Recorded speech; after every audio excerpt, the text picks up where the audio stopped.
Time for a rundown on some of our Alaska headlines for this Friday morning. Keep in mind that I have way more news than I can possibly deliver in this little format. And if you'd like to get a 30-minute version emailed to your own email address, become a paid subscriber at radiofreespeech.com.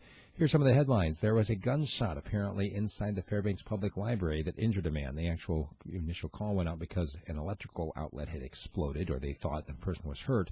But as soon as the firefighters got there, they realized that that was a gunshot wound.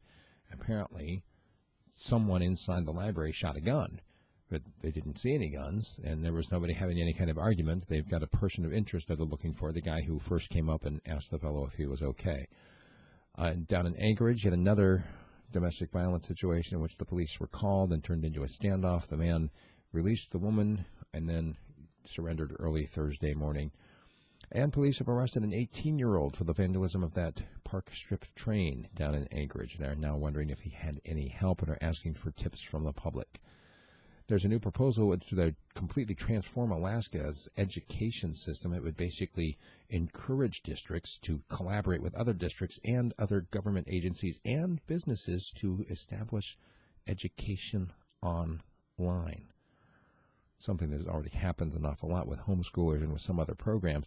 It basically would encourage more of that. There's new charges in the Bojangles Bar shooting incident in Fairbanks. Apparently, a woman has been charged with helping her boyfriend get rid of the gun. They were tapped into a call between the two of them. He's in jail, and he apparently told her where the gun was, and she went and disposed of it for him. And it looks like the Juneau police are warning that some stolen meds from a clinic in Haines could show up in Juneau. They're asking anybody that sees these meds show up to give them a call. There's a new Republican bill that would pay out bigger PFDs and would pull more cash from state savings, but it would still rely on earnings from the permanent fund to pay for government. And it looks like we've got more trouble for Hilcorp. More leaks. Looks like there was another oil spill at a Hilcorp pipeline down in Louisiana, I believe. Plus more fines here in the state of Alaska, so troubles are mounting. Also, it looks like the state of Alaska, actually one of the few states without Uber or Lyft, but we talked about this yesterday. There are some new bills that could change that. It would basically make these people exempt from the workers' comp laws.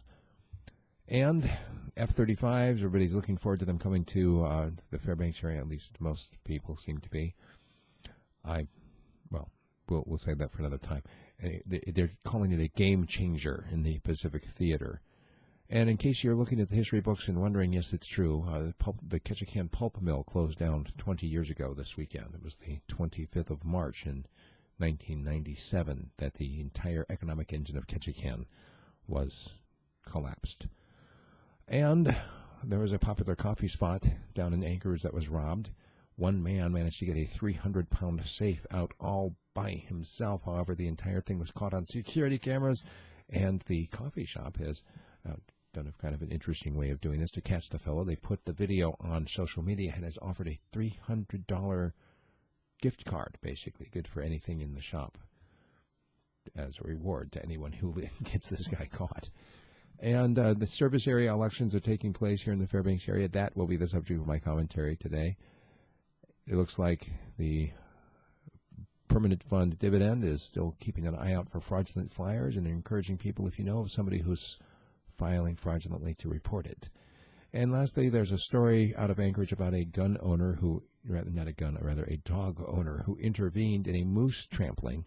Basically, he opened his door, the moose was right there, the dog ran out, the moose started to stomp, and he just reacted, and he pushed the moose.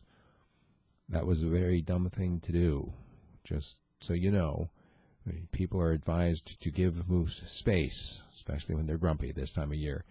That's what we've got for our Alaska news.